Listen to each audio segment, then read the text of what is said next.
Antônio Carlos Galvão, foi secretário de Desenvolvimento Regional do Ministério da Integração, ele é da carreira de Ciência e Tecnologia, não é isso?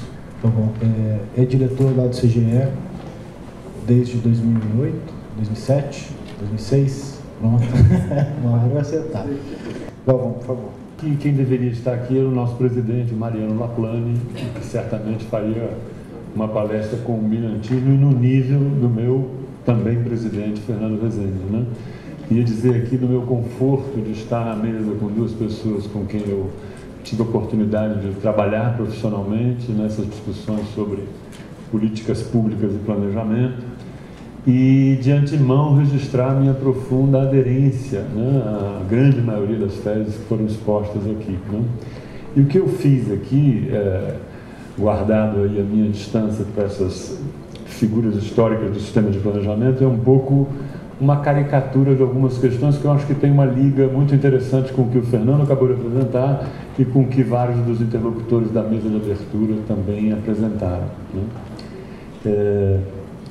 Eu começo aqui um pouco lembrando, e aí bem na linha do que o Fernando nos cobrou, naqueles 4 anos passados atrás, na SECOR, a gente fez a apresentação daquele grande estudo sobre a dimensão territorial do planejamento, que tinha sido coordenado pelo CGE e realizado com uma contribuição de vários intelectuais espalhados pelo Brasil e para o Ministério do Planejamento. E naquela época a gente partiu de um quadro onde a gente adotou uma declaração de valores, que eu acho que é algo que deveria ser revisto com mais intensidade, com mais periodicidade, a declaração de valores que o Conselho de Desenvolvimento Econômico e Social havia recém-apresentado à República. Adotamos no estudo esses valores como sendo valores importantes para nos guiar nas reflexões sobre a questão territorial. E de antemão já declaro a vocês que o viés de cachimbo de pensar o território vai estar presente ao longo de toda essa exposição.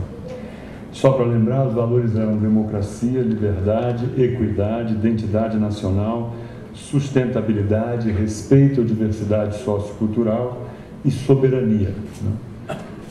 Esses valores, de certa maneira, se casavam bem com tudo que a gente queria construir e discutir naquela altura, e nós partimos para aquela última, passando por umas digressões sobre o que a gente achava importante permear na nossa reflexão para o estudo da dimensão, chegamos a um conjunto de objetivos. Eu queria destacar um ponto: isso estava declarado naquele trabalho do Conselho de Desenvolvimento Econômico e Social, de que toda a construção do futuro do Brasil deveria olhar, em primeiro lugar, incondicionalmente, a questão das desigualdades sociais e regionais como fundamento para pensar o futuro do desenvolvimento brasileiro. E eu acho que é essa questão que ainda está na nossa frente na mesa, né? Lembro aqui vários colegas com que ao longo da minha vida, não só estão na mesa, mas outros aqui na plateia, desde o IPEA, lá está o Sidney ali, que ainda usávamos calça curta, né, Sidney? Lá no IPEA, quando eu era estagiário em Prisca Zero, mas a gente desde muito tempo luta por isso, né? E eu gostaria de realçar isso como um valor insubstituível na construção de uma reflexão sobre o futuro, que tem tudo a ver com essa ideia de retomar e recuperar o planejamento. Aqui está um pouco minhas caricaturas gerais, eu gostaria de explorá-las em detalhe com vocês. Em primeiro lugar, acho que é fundamental recuperar uma unidade ainda maior do que a que existe hoje entre planejamento e orçamento, né?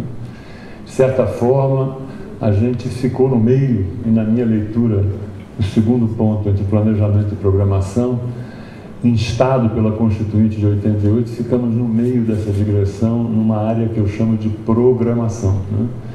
Entronizamos o PPA como o núcleo central desse processo. Trabalhamos na Constituinte um capítulo chamado dos orçamentos e lidamos pouco com aquilo que seria a substância, o conteúdo maior, que a meu juízo estaria associado a uma visão mais abrangente de planejamento. Talvez retomar o planejamento signifique, sobretudo, recuperar esse terreno. É claro que isso não é tão duro de cintura como eu estou mencionando, mas em vários momentos a gente procurou fazer isso dentro do PPA, em vários outros instrumentos. Mas o fato é que, em alguma medida, não há regras. E aí eu queria lembrar, o Fernando falou das regras, né, que poderiam vir à mesa para ajudar na mediação de conflitos, como uma essência do que seria a reforma do planejamento. E eu tenho insistido há muitos anos na ideia de que falta-nos uma liturgia de planejamento, uma ritualística que permita avançar na cooperação federativa e construir uma base para pensar projeto nacional de desenvolvimento com muito mais qualidade, com muito mais consistência. Então, a meu juízo, a gente precisa, de uma certa forma, ultrapassar esse legado que, eu concordo com o Fernando, foi muito orientado por uma associação espúria entre planejamento e autoritarismo. Planejamento visto como algo que se impunha à sociedade pela força dos governos, né, de exceção, ditatoriais que existiram no pós-64. Acho que aí tem uma outra chave importante, que é a ideia de que o planejamento precisa se reconstruir, não só com uma liturgia geral, mas uma liturgia que traga para o centro das discussões processos participativos, onde a sociedade, as forças sociais, na base dos estados, das unidades, das instâncias da federação, possam, de fato, se irmanar no processo de construção desse projeto nacional de desenvolvimento.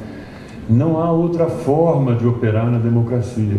Ou, de alguma maneira, mobilizamos a sociedade para construir novos horizontes de planejamento, ou, de certa forma, não temos chance de valorar o planejamento devidamente na escala do que é importante construir com políticas e com nossas visões para um futuro da sociedade brasileira.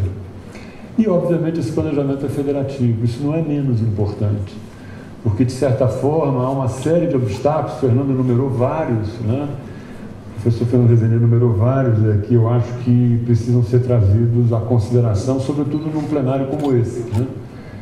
Ainda não temos exercícios mais consistentes de diálogo federativo que possam construir, não na programação e apenas no orçamento, ex post, como muitas vezes operamos, mas ex ante, visões que deem conta dessa ambição de um futuro diferenciado para a sociedade brasileira.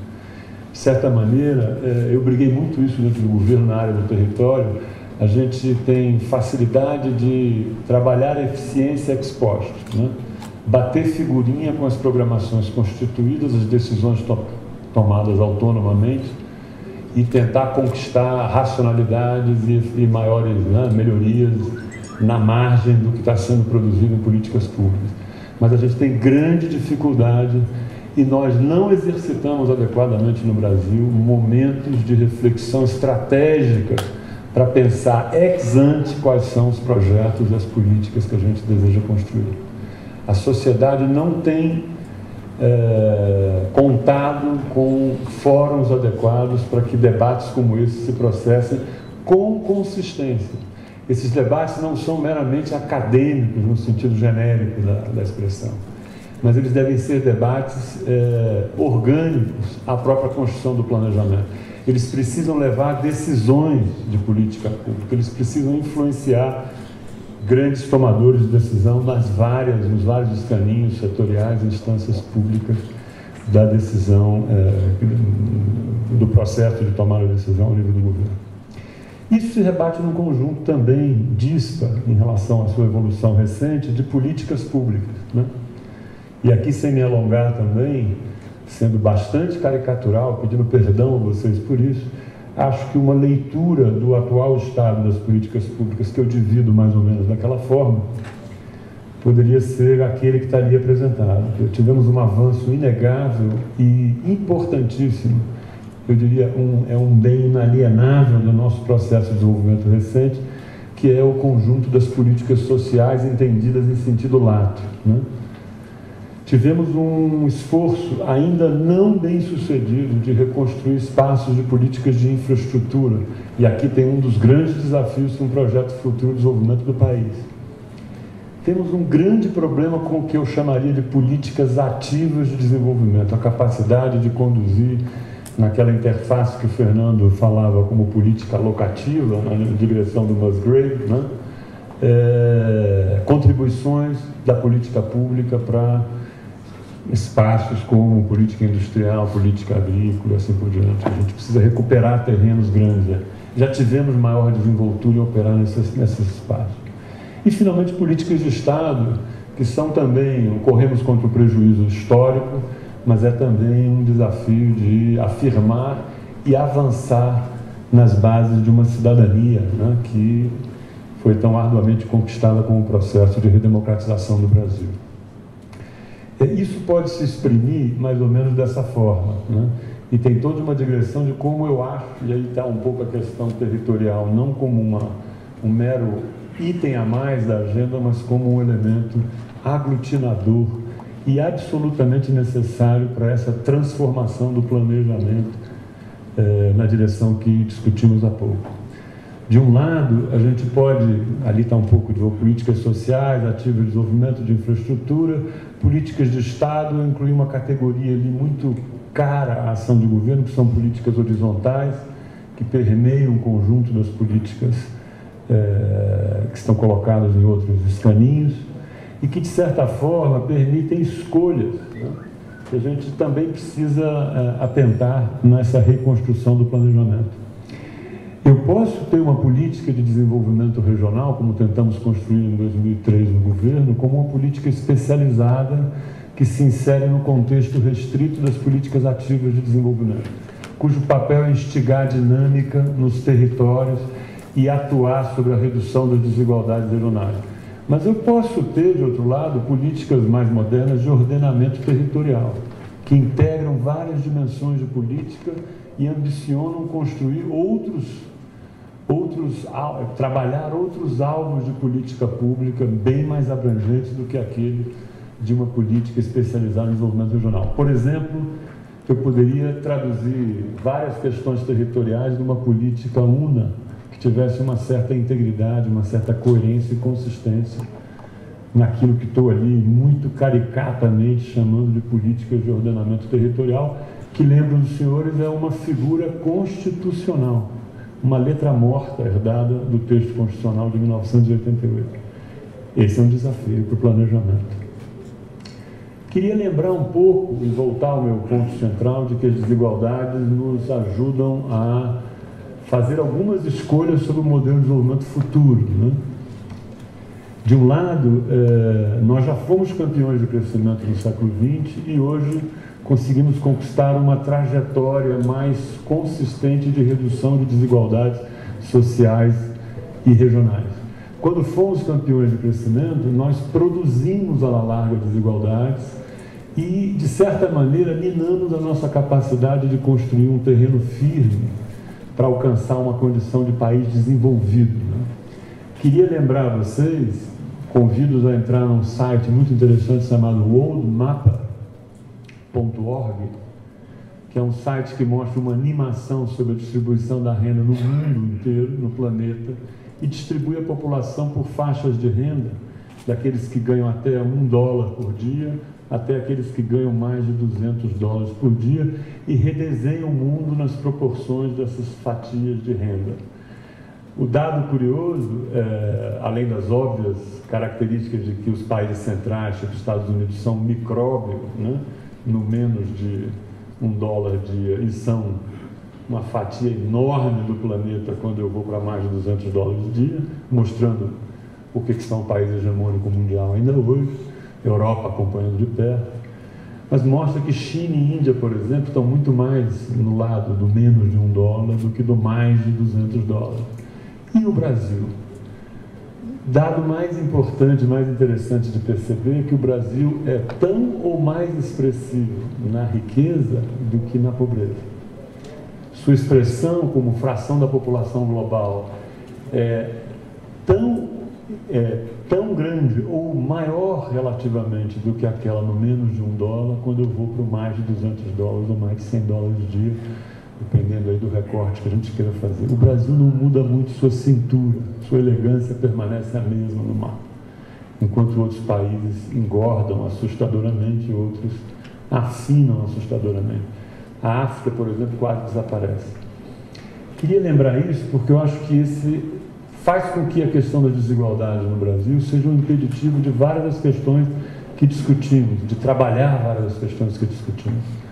Quando eu pego um país que é tão desigual, que é tão eivado de interesses radicalmente opostos, eu preciso, de fato, operar com muita ciência, com muito conhecimento, para, de fato, traduzir o contexto dos nossos objetivos e valores no conjunto das políticas públicas. A nossa herança de país campeão de crescimento do século XX produziu várias máquinas de geração de desigualdade. E a gente precisa desmontar essas máquinas ou remontá-las em outros contextos, com outros objetivos e com outras direções, para que a sociedade brasileira crie, de fato, uma trilha em direção a uma trajetória, uma condição de país mais desenvolvido, né? Eu também queria lembrar a vocês, né, que essa trajetória otimista é muito recente, é muito tênue. O dever de casa na redução das desigualdades ainda é enorme, né? Ou seja, conquistamos muito pouco nessa primeira década do século XXI, nas primeiras décadas do século XXI. E o dever de casa de persistir nessa direção me parece condição sine qua non para aquele modelo de desenvolvimento e para aquele alvo estratégico, né, que eu imagino que o Projeto Nacional de Desenvolvimento não deva se afastar. Queria lembrar a vocês, seguindo um pouco a mesma direção, de que temos nessa tradução uma visão que pode dialogar com o território, né? A natureza atual do desafio de desenvolvimento, e aí concordando com grande parte da análise que o Fernando Rezende fez, é de que o nosso sucesso relativo conquistado nesses primeiros anos do século XXI não tem condição de sobrevivência no curto e médio prazo. Nós vamos ser atropelados por uma questão muito simples, pela incapacidade de que aquele movimento original que operou dessa maneira na redução das desigualdades tem de se reproduzir dinamicamente e sustentar uma trajetória de desenvolvimento a futuro. Essa é a questão central na nossa discussão de um novo modelo de desenvolvimento, né? Então, se de fato eu tenho uma trajetória de inclusão social e redução das desigualdades regionais que eu não quero abrir mão, que eu desejo manter, eu, de outro lado, tenho que trabalhar com muito afinco na construção de uma trilha dinâmica, e eu diria em duas escalas essenciais e dimensões. De um lado, estruturas que remontam a capacidade de inserção competitiva maior da economia brasileira no cenário internacional. Estou falando aqui do grande capital, estou falando aqui das grandes apostas que estão no nosso ambiente, que é este do jogo do sistema capitalista, nos habilitam a acompanhar o jogo e afirmar a condição do Brasil nesse jogo maior do desenvolvimento capitalista global.